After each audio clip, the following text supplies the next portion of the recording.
Welcome, welcome to this sunshiny day. And welcome to the Unitarian Universalist Church in Eugene. My name is Heidi Gould. I'm an average-sized woman with silver hair and glasses, and I'm wearing a sundress today patterned with lemons. And I am this morning's worship associate. Our affiliated community minister, the Reverend Dennis Reynolds, is leading worship today on this month's spiritual theme of pluralism. It's always great to hear from Rev Dennis. If today is your first time with us, thank you so much for being here. We'd love to get to know you, so please stay for coffee hour if you can. Our welcoming room is in the South Foyer. It's a place for both long-time and first-time visitors to meet in the South Foyer and to get to know one another better. Today at 11:30, the drop-in sessions for people who are newer to UUCE will continue in the same welcoming room. We call these sessions Inquirers, and today's topic is getting to know our UUC community, and everyone is welcome to join us.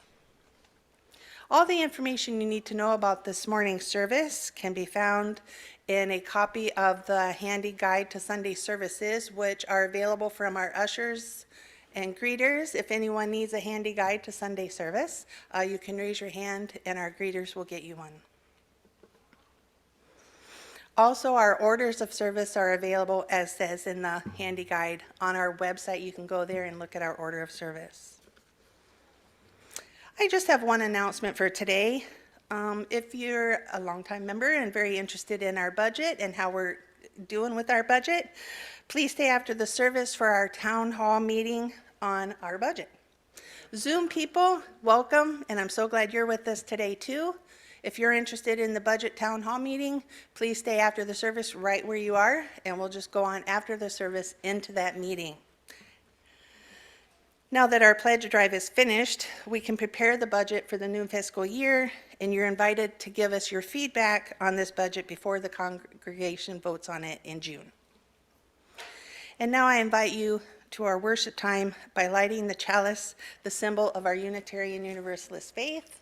And I invite Austin to come on up. Kind of a newcomer to our congregation, but I just wanted to put a face to a name and introduce him out to you. Thank you so much, Austin. As we light the chalice, I share these words from Pat Urabilikji. Different yet united. We come from many places, along different paths, bringing different truths. We come with different histories, different realities, and yet we come together as one people, with faith that we can use our differences to heal ourselves and each other, to bring wholeness to a fractured world. We come seeking to find community, to find acceptance of who we are. In this place, we may find others who are much like us and others who are much different.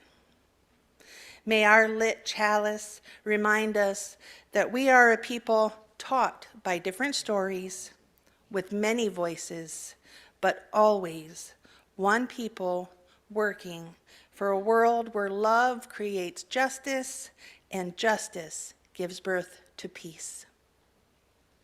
And now let us say the words together of our mission, which affirm our shared purpose. Empowered by love, we transform ourselves and serve our world. Good morning. My name is Dennis Reynolds. My pronouns are he, him.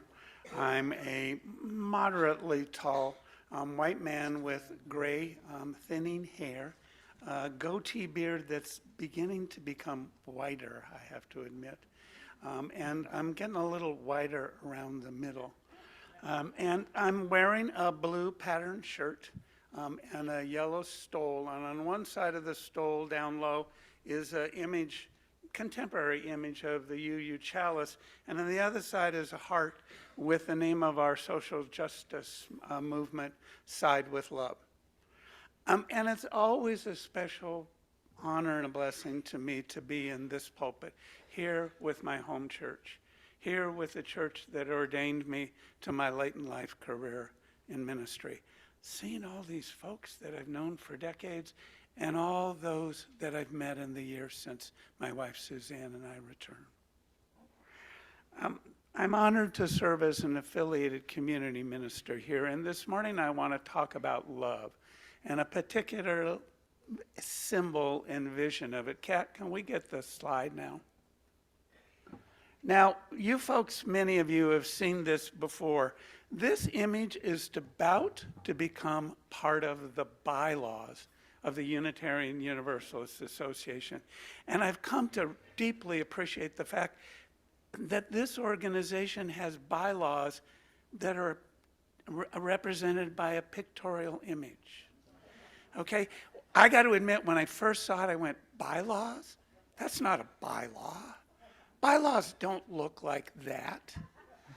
Well, historically, Western-centered bylaws have looked like just words on page, and often in small, small print that you need your reading glasses to be able to even see what it says. We're going in a different direction now. We are representing a visual image, and a visual image that has at its center of our shared values, love. Love.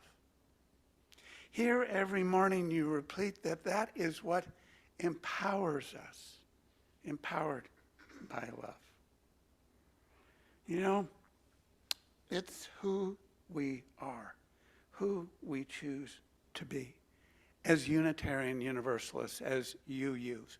I want to, if you don't know it, share a little description of who we are. We are UU, the church of the open mind, the loving heart, and the caring hands. Let's try that one together.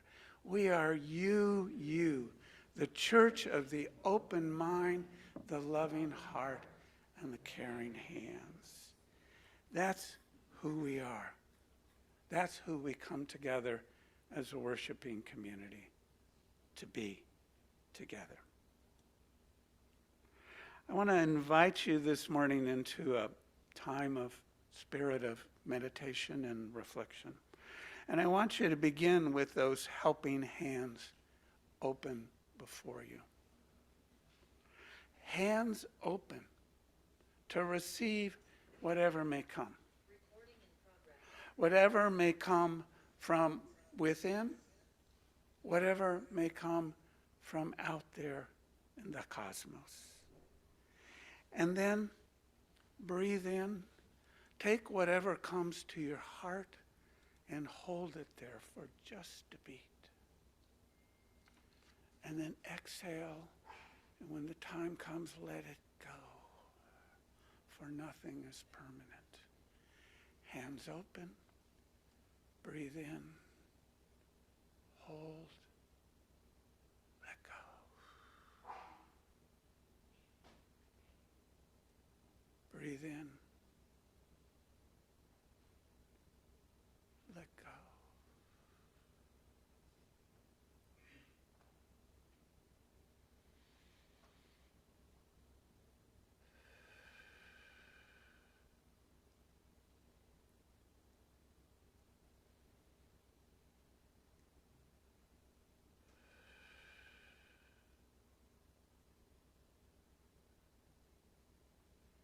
And just hold in silence that which you would hold in your heart.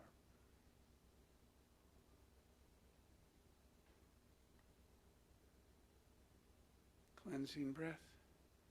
I've asked Heidi to share a reading this morning from the Buddhist monk and teacher Thich Nhat Hanh from his book, Teachings on Love, where he talks about two types of love, Maitri, or sometimes called metta, and karuna, or compassion. And so I've asked her to share some of Tay's words as he was known to his followers. For teachings about love have much in common with the unconditional love, often spoke of as central to our Universalist heritage. Heidi.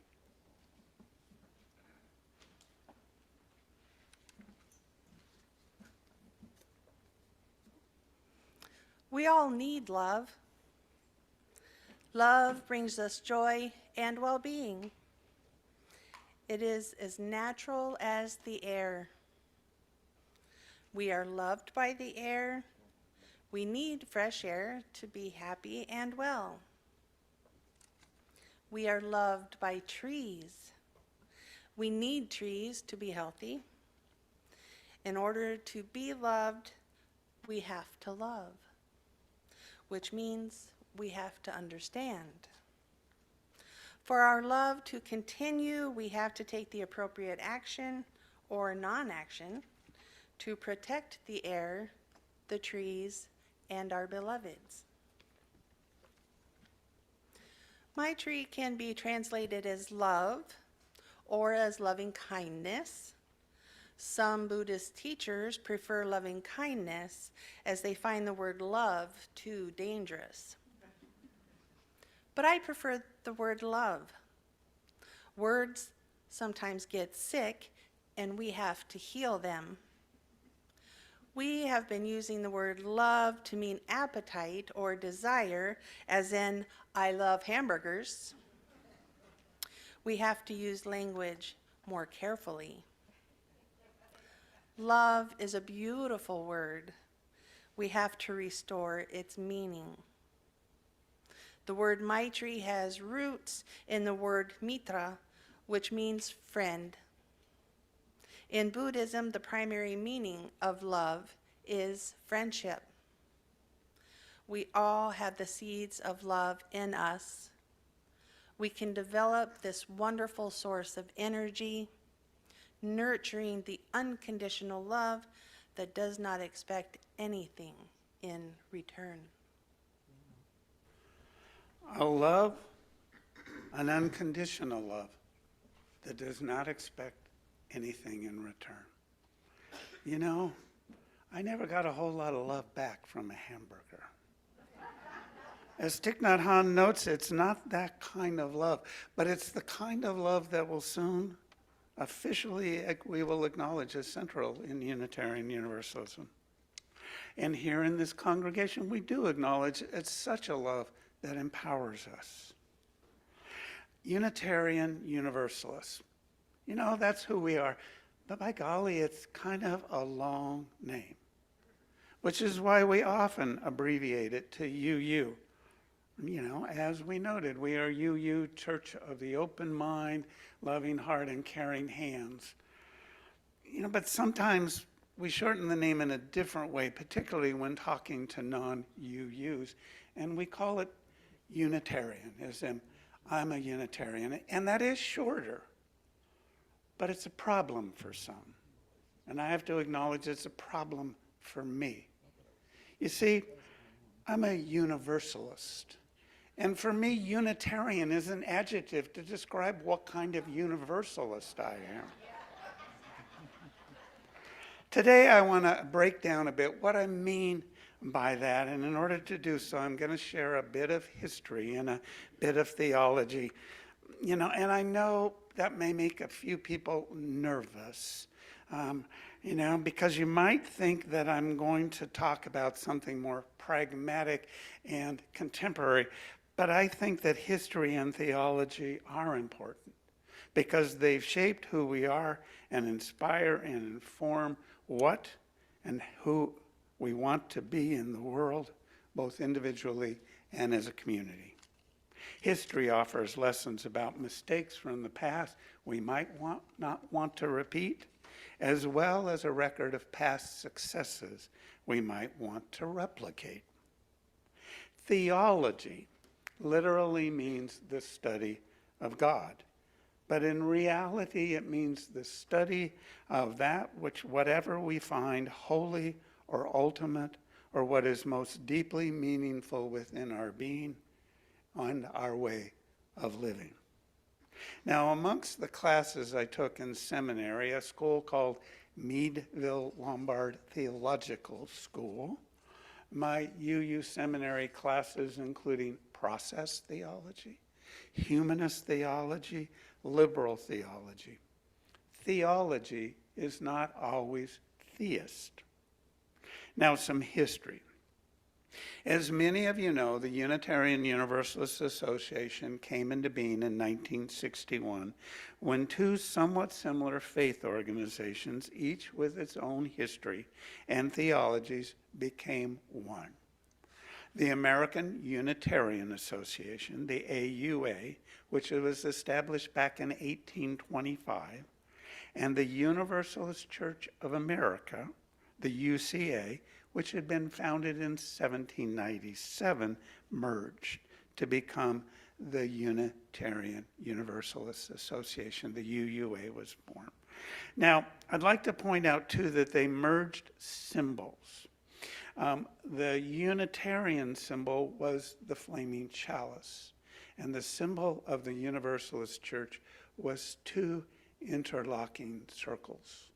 Circles intended to hold a greater love than we could hold by any other shape other than one that had no beginning and had no end. So we brought them together as the symbol of the Unitarian Universalist Association. Though we became UU in the 1960s, we've been around for a long time. The theologies behind those separate organizations that became one in the last century go back to the earliest days of that Jewish breakaway group that came to be called Christianity.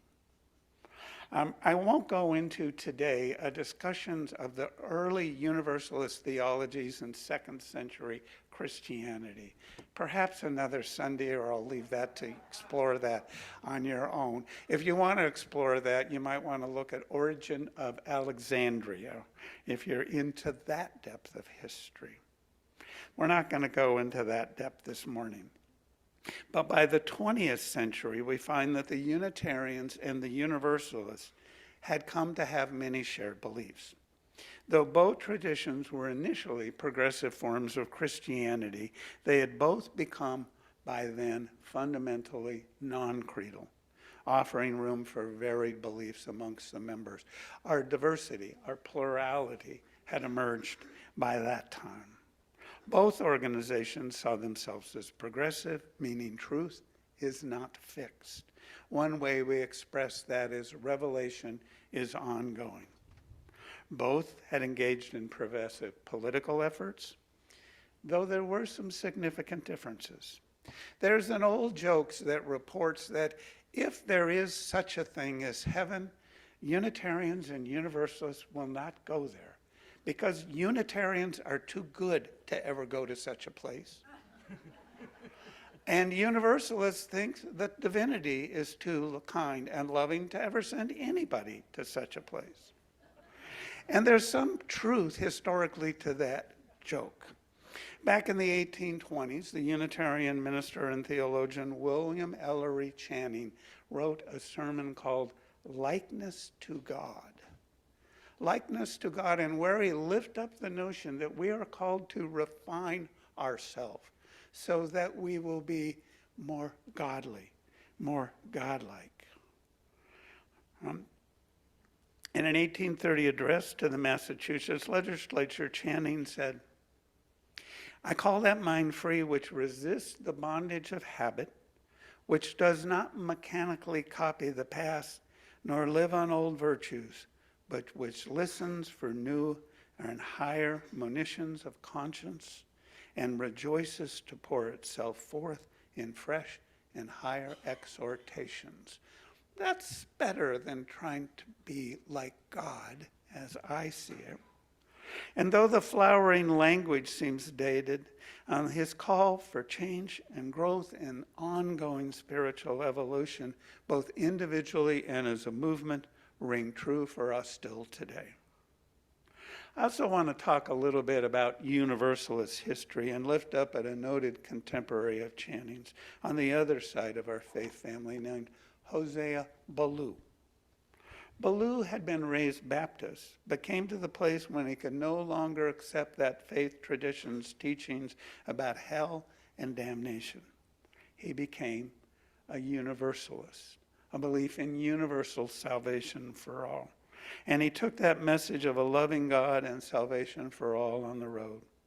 I'd like to share a story about Lou. Some of you may have heard it at points in the past, but it's one of those stories I think worth repeating, and I recommend to you. It's a good story to share of people who want to know, what is this Unitarian Universalist stuff all about?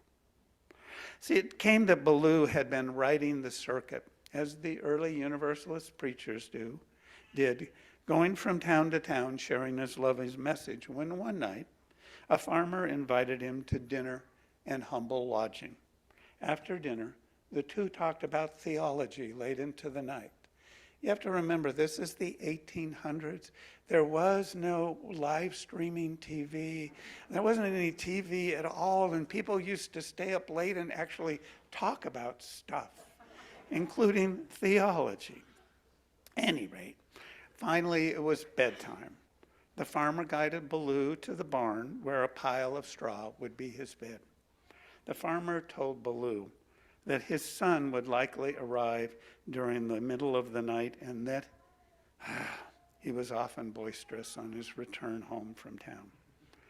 I'm sorry, Reverend, the farmer said, but he has fallen from the way. He goes into town every night, drinking and carrying on, and I don't know doing what all, but he comes home drunk and loud, and I just don't know what to do. Ballou replied, I think I can help you. I know a way we can teach him a lesson. I saw on the way out of town that there's a hill by the side of the roadway. I'll go behind that hill, and I'll build up a really big fire. And you go out and wait by the road, and when your son comes, I want you to stop him. And I'll come around too, and together we'll pull him off his horse, and we'll drag him behind that hill, and we'll throw him on that fire. That'll teach him a lesson. But preacher, the farmer said, I love my son. I could never send my son that I love so much into a fire. Ballou paused for a time. And he looked at him and he said, my friend, the same is true for the Holy Father. He so loves all his children, he can never throw any of them into a burning fire. Such love, both from a loving divinity and love shared here on earth, is the core of a Universalist theology. Channing and Ballou were contemporaries. In fact, for a time late in their careers, they both served good-sized Boston churches, yet they probably never met because they moved in very different circles. While Channing spent his time with the wealthy Boston merchant class, Ballou's congregants were more working class and often had only recently moved into the city. By the time of our 1961 consolidation, the class differences were mostly historical and perceptual, especially in urban settings. The merger that happened then was in large part a practical move to strengthen two small denominations that had limited resources. It served both well, continues to serve us well. We are better together. And we have increasingly become more universalist in our theology. Kat, can we get that slide again? There it is, the heart. That one's a heart too. That's a pretty nice heart. I like that one a lot. Let's just stick with that one, Kat. I love that heart. A flaming heart, a heart with just real fire burning in it. But that's the official heart that's about to become part of the bylaws of the Unitarian Universalist Association. In our times, a love-centered Universalist theology has been manifest in direct action to become more radically inclusive. That inclusivity has included a more intentional welcome to people of color, gender and identity non-conforming folk, and many who have been far too long at the margins. Centering those voices is challenging. It means that someone like me, a cisgendered heterosexual white man, needs to sometimes move out of the center to allow space for others. That's not always easy for me to do, but I'm working at it week after week, day after day. The shift in theology has also not been easy for some. Some have seen our increased focus on our loving hearts as being kind of anti-intellectual, as though a focus on our loving heart somehow infringes upon our ability to be more fully open-minded. I don't think so. Some of my clergy colleagues have left the Unitarian Universalist Ministerial Association, and some, including a few congregations, have launched something called the North American Unitarian Association, the NAUA. On its website, the NAUA states that NAUA is a growing association of Unitarians, Universalists, and other religious liberals. We are working together to support one another in our individual and congregational efforts to make our world happier and more just through the practice and promotion of our shared values. NAU summarizes these values, which they note emerged during the Renaissance and flourished in the Enlightenment of freedom, reason, and tolerance.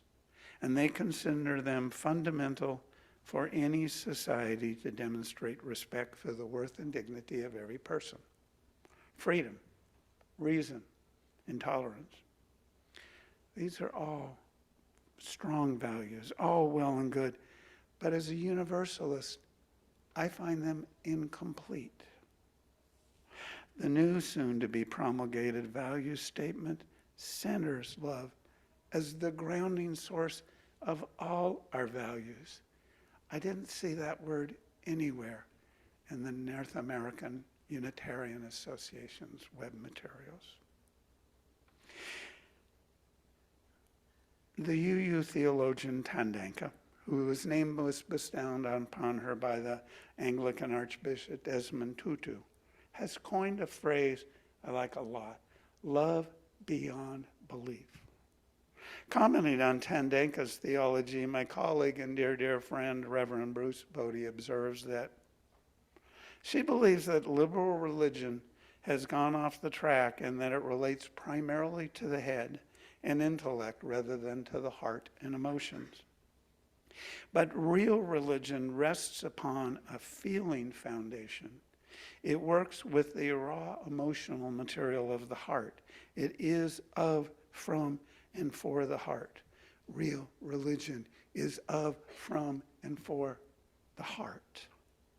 Religion addresses, or ought to address, the traumatized heart, the unstrung heart, the bewildered heart, the fearful heart, the lonely heart, the longing heart, the anxious heart, the despairing heart, the sorrowful heart, the shattered heart.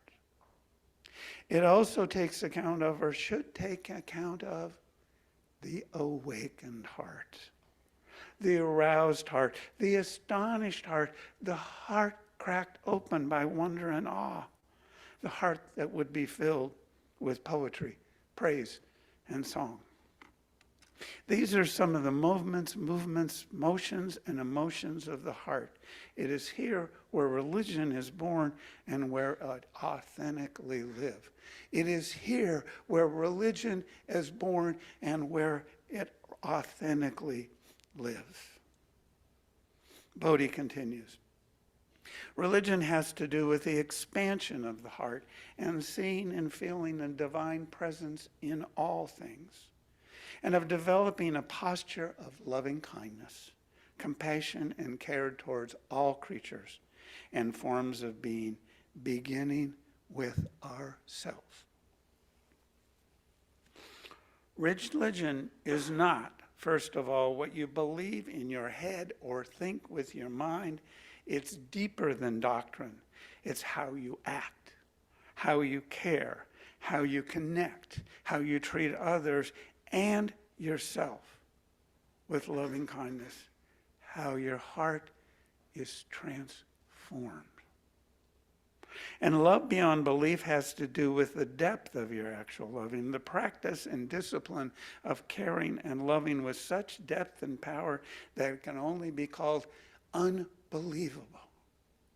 Unbelievable. Loving beyond all belief and expectation. Loving with such depth and power that it can only be called unbelievable.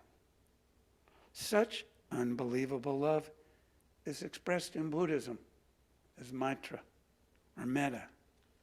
It's also akin to the kind of Buddhist love called Karuna, which some translate as compassion. Such love offers to us an engaged and experienced love beyond belief. A love which we give, a love which we receive, a love which we practice, and we practice it again and again and again. I'd like to invite you to join me today in a simple Buddhist metta prayer. I'll say a phrase and then I ask you to repeat it back together. Let's invite the chime to sound first. Thich Nhat Hanh in some of his teachings talk about not striking the bell or the chime, but inviting it.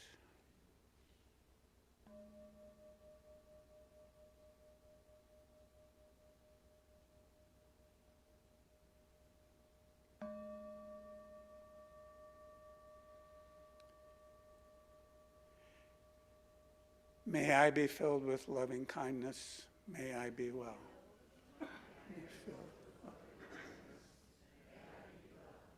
May I be peaceful and at ease. May I be whole.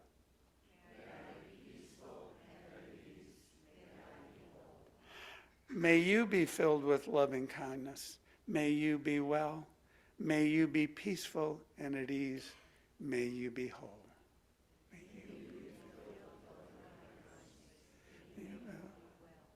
May you be peaceful and at ease.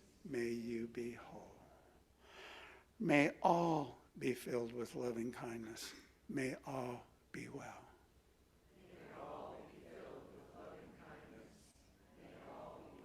May all be peaceful and at ease. May all be whole.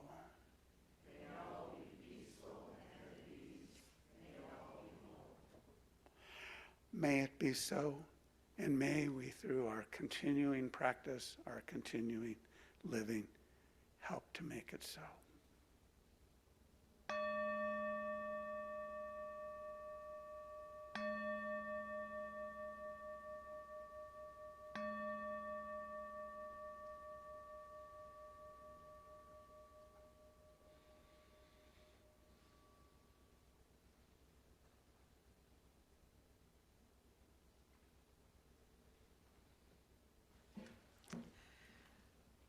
I am Janelle Heidenreich, and I'm here with my partners in crime from the Leadership Development Committee.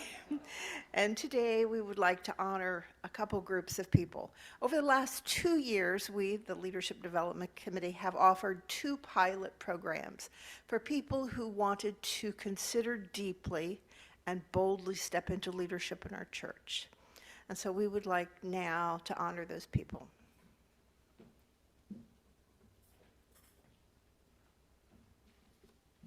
Hi, I'm Michelle Wyckoff, she, her, and I'm a member of LDC, and I'd like to recognize those folks who participated in our leadership program last year, and they are Daniel Blades. Please come forward. Please come forward and stay up. Mary Beth Chaconis, who's not here today, Heidi Gould, Poppy Lockridge,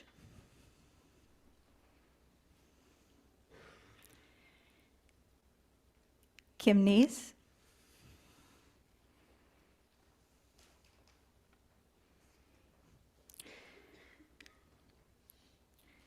Chris Olson, not sure if I saw Chris this morning. Suzanne Reynolds.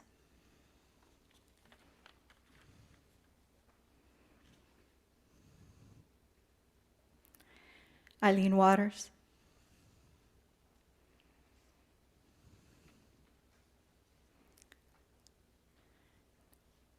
Marty Wilder.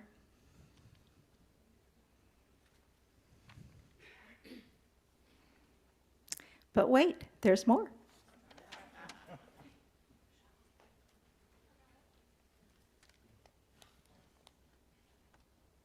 Emily Sissel, are you with us?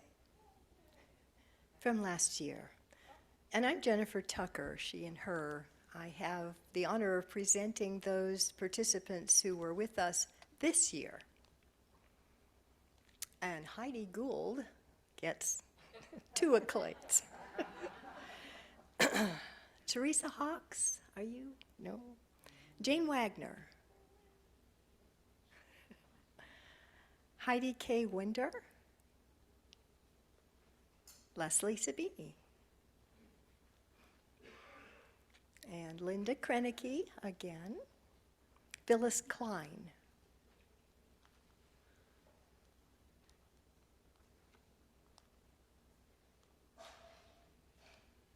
Congratulations to all of you.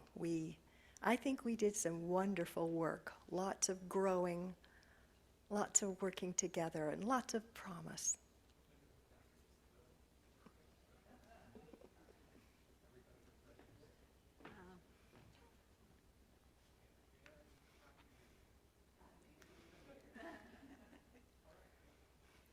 So before you leave, I just want to tell you a little bit about the amazing way that these people stepped up.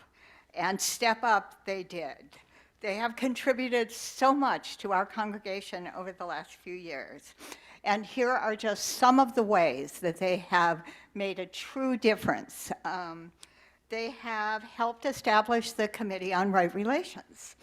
They organized the Holiday Bazaar and the auction. They coordinated our annual pledge drive. They helped plan and facilitate our Justice Council. They coordinated, have taken on the responsibility of coordinating special events for memorial services. They've been working with children and youth. They've served as worship associates. They provided administrative and office support, and so much more. These folks are amazing. Please give them a hand.